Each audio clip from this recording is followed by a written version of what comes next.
ತಮಿಳುನಾಡಿನ ರಾಜಕೀಯದಲ್ಲಿ ಹೊಸ ಸಂಚಲನ ಕ್ರಿಯೇಟ್ ಆಗ್ತಾ ಇದೆ. ಯಾಕೆ ಅಂತ ಹೇಳಿದ್ರೆ ಅಲ್ಲಿರುವಂತ ಮುಖ್ಯಮಂತ್ರಿ ಎಂ.ಕೆ. ಸ್ಟಾಲಿನ್ ಅವರು ತಮ್ಮ ಪುತ್ರ ಉದಯ್ ನಿಧಿ ಸ್ಟಾಲಿನ್ ಅವರಿಗೆ ಈಗ ಡಿ.ಸಿ.ಎಂ ಪಟ್ಟ ಕಟ್ಟೋದಕ್ಕೆ ಮುಂದಾಗಿದ್ದಾರೆ. ಇವತ್ತು ಪಟ್ಟಾಭಿಷೇಕವೂ ಕೂಡ ನಡೆಯುತ್ತೆ. ಇದರ ಹಿಂದೆ ಒಂದು ಇತಿಹಾಸ ಇದೆ. ಅದು ಏನು ಅಂತ ನೋಡ್ತಾ ಹೋಗೋಣ. ಅದಕ್ಕಿಂತ ಮೊದಲು ಒಂದು ಬ್ರೇಕಿಂಗ್ ಅಪ್ಡೇಟ್ ಲಭ್ಯ ಆಗ್ತಾ ಇದೆ, ಗಮನಿಸ್ತಾ ಹೋಗೋಣ.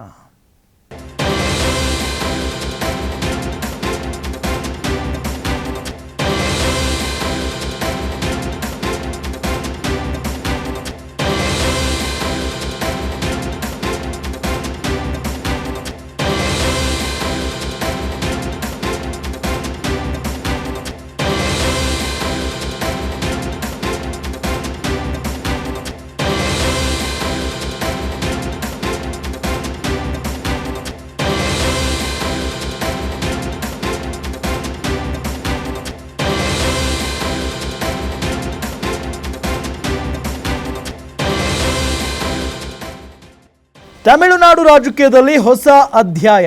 ತಮಿಳುನಾಡು ಡಿ.ಸಿ.ಎಂ ಆಗಿ ಉದಯ್ ನಿಧಿ ಸ್ಟಾಲಿನ್ ನೇಮಕ ಆಗಿದ್ದಾರೆ.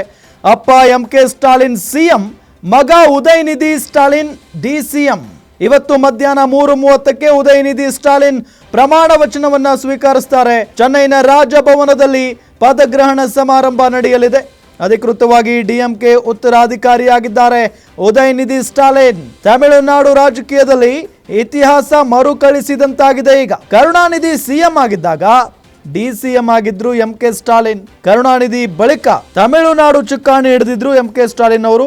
ಈಗ ಎಂ.ಕೆ. ಸ್ಟಾಲಿನ್ ಅವಧಿಯಲ್ಲಿ ಉಪ ಮುಖ್ಯಮಂತ್ರಿಯಾಗಿದ್ದಾರೆ ಉದಯ್ ನಿಧಿ ಅವರು. ಮುಂದಿನ ಮುಖ್ಯಮಂತ್ರಿ ಅಂತೆ ಈಗ ಬಿಂಬಿತರಾಗ್ತಾ ಇದ್ದಾರೆ ಉದಯ್ ನಿಧಿ. ಏನು ಇತಿಹಾಸ ಅನ್ನೋದನ್ನು ನಾವು ಗಮನಿಸಿದ್ವಿ. ಅದರಲ್ಲೂ ಕರುಣಾನಿಧಿ ಅವರು ಮುಖ್ಯಮಂತ್ರಿಯಾಗಿದ್ದರು. ಆ ಸಂದರ್ಭದಲ್ಲಿನೇ ಅವ್ರಿಗೆ ಯಾವಾಗ ವಯಸ್ಸಾಗ್ತಾ ಬಂತೋ ಆ ಸಂದರ್ಭದಲ್ಲಿನೇ ಅವರು ಎಂ.ಕೆ. ಸ್ಟಾಲಿನ್ ಅವರನ್ನು ಉಪಮುಖ್ಯಮಂತ್ರಿ ಮಾಡ್ತಾರೆ. ಅದಾದ ನಂತರ ಉಪಮುಖ್ಯಮಂತ್ರಿಯಾಗಿದ್ದಂಥ ಎಂ.ಕೆ. ಸ್ಟಾಲಿನ್ ಸಂಪೂರ್ಣವಾಗಿ ಪಕ್ಷವನ್ನು ಹಿಡಿತಕ್ಕೆ ತೆಗೆದುಕೊಳ್ತಾರೆ. ಆ ರಾಜ್ಯದಲ್ಲಿ ಮತ್ತೆ ಪಕ್ಷವನ್ನು ಅಧಿಕಾರಕ್ಕೆ ತರುವಲ್ಲಿ ಯಶಸ್ವಿಯಾಗ್ತಾರೆ. ನಂತರ ಮುಖ್ಯಮಂತ್ರಿ ಆಗ್ತಾರೆ ಎಂ.ಕೆ. ಸ್ಟಾಲಿನ್.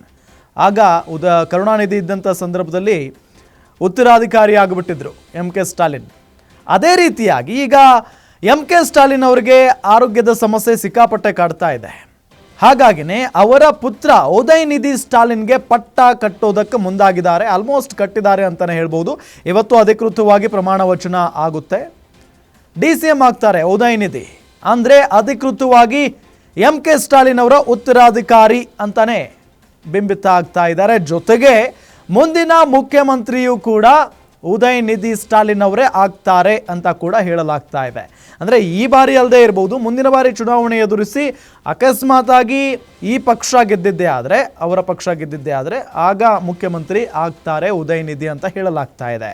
ಹಾಗಾಗಿನೇ ಇದು ಅಪ್ಪ ಮಗ ನಂತರ ಮೊಮ್ಮಗ ಹೀಗೆ ಒಂದು ಫ್ಯಾಮಿಲಿಯ ಪಕ್ಷ ಆಗಿಬಿಟ್ಟಿದೆ. ಹಾಗಾಗಿನೇ ಮೊದಲು ಅಪ್ಪ ಮುಖ್ಯಮಂತ್ರಿ ಆಗಿದ್ದರು. ಅದಾದ ನಂತರ ಮತ್ತೆ ಅವರ ಮಗ ಮುಖ್ಯಮಂತ್ರಿ ಆಗ್ತಾರೆ. ಈಗ ಅವರ ಮೊಮ್ಮಗ ಮತ್ತೆ ಮುಖ್ಯಮಂತ್ರಿಯ ಆಕಾಂಕ್ಷಿಯಾಗಿದ್ದಾರೆ. ಹೀಗೆ ಒಬ್ಬರಾದ ನಂತರ ಒಬ್ಬೊಬ್ಬರು ಮುಖ್ಯಮಂತ್ರಿ ಆಗೋದಕ್ಕೆ ಮುನ್ನೆಲೆಗೆ ಬರ್ತಾ ಇದ್ದಾರೆ. ಅದರಲ್ಲೂ ಉದಯ್ ನಿಧಿ ಸ್ಟಾಲಿನ್ ಭಾಳಷ್ಟು ವಾಕ್ಚಾತುರ್ಯವನ್ನು ಇಟ್ಕೊಂಡಿದ್ದಾರೆ. ಜೊತೆಗೆ ವಿವಾದಗಳನ್ನು ಮೈ ಮೇಲೆ ಎಳೆದುಕೊಳ್ಳುವಂಥ ನಾಯಕ ಅವರು. ಈಗ ಡಿ.ಸಿ.ಎಂ ಆಗಿ ಆಯ್ಕೆಯಾಗ್ತಾ ಇದ್ದಾರೆ. ಇನ್ನು ಮುಂದೆ ತಮಿಳುನಾಡಿನ ರಾಜಕೀಯ ಯಾವ ರೀತಿಯಾಗಿರುತ್ತೆ ಅನ್ನೋದನ್ನು ಕಾದು ನೋಡಬೇಕಾಗಿದೆ. ಬಿಕಾಸ್ ದಳಪತಿ ವಿಜಯ್ ಅವರು ಕೂಡ ಈಗ ರಾಜಕಾರಣಕ್ಕೆ ಎಂಟ್ರಿ ಕೊಟ್ಟಿದ್ದಾರೆ. ಇನ್ನು ಮುಂದಿನ ಚುನಾವಣೆ ಬೇರೆ ಬೇರೆ ಪಕ್ಷಗಳಿಗೆ ಅಷ್ಟು ಸುಲಭ ಆಗಿರಲ್ಲ, ಅಷ್ಟು ಈಸಿ ಆಗಿರಲ್ಲ. ಬಿಕಾಸ್ ಅಲ್ಲಿ ವಿಜಯ್ ಅವರ ಪಕ್ಷಕ್ಕೆ ಮತ್ತು ವಿಜಯ್ ಅವರಿಗೆ ಅಪಾರವಾದಂಥ ಬೆಂಬಲ ಇದೆ. ಹಾಗಾಗಿನೇ ಕಾರ್ಯಕರ್ತರ ಪಡೆ ಇದೆ. ಹಾಗಾಗಿನೇ ಮುಂದಿನ ಚುನಾವಣೆಗಳು ಯಾವುದೇ ಚುನಾವಣೆಗಳಾದರೂ ಕೂಡ ಇವರಿಗೆ ಅಷ್ಟು ಸುಲಭ ಇರೋದಿಲ್ಲ. ಆದರೆ ಅಧಿಕೃತವಾಗಿ ಈಗ ಡಿ.ಸಿ.ಎಂ ಆಗಿದ್ದಾರೆ. ಮುಂದೆ ನೋಡೋಣ ಮುಖ್ಯಮಂತ್ರಿ ಇವರೇ ಅಂತ ಕೂಡ ಹೇಳಲಾಗ್ತಾ ಇದೆ. ಅಕಸ್ಮಾತ್ ಆಗಿ ಇವರ ಪಕ್ಷ ಮತ್ತೊಮ್ಮೆ ಅಧಿಕಾರಕ್ಕೆ ಬಂದಿದ್ದೇ ಆದರೆ ಮುಖ್ಯಮಂತ್ರಿ ಆಗ್ತಾರೆ ಅಂತ ಹೇಳಲಾಗ್ತಾ ಇದೆ. ಕಾದು ನೋಡೋಣ ಏನಾಗುತ್ತೆ ಅಂತ ಹೇಳಿ.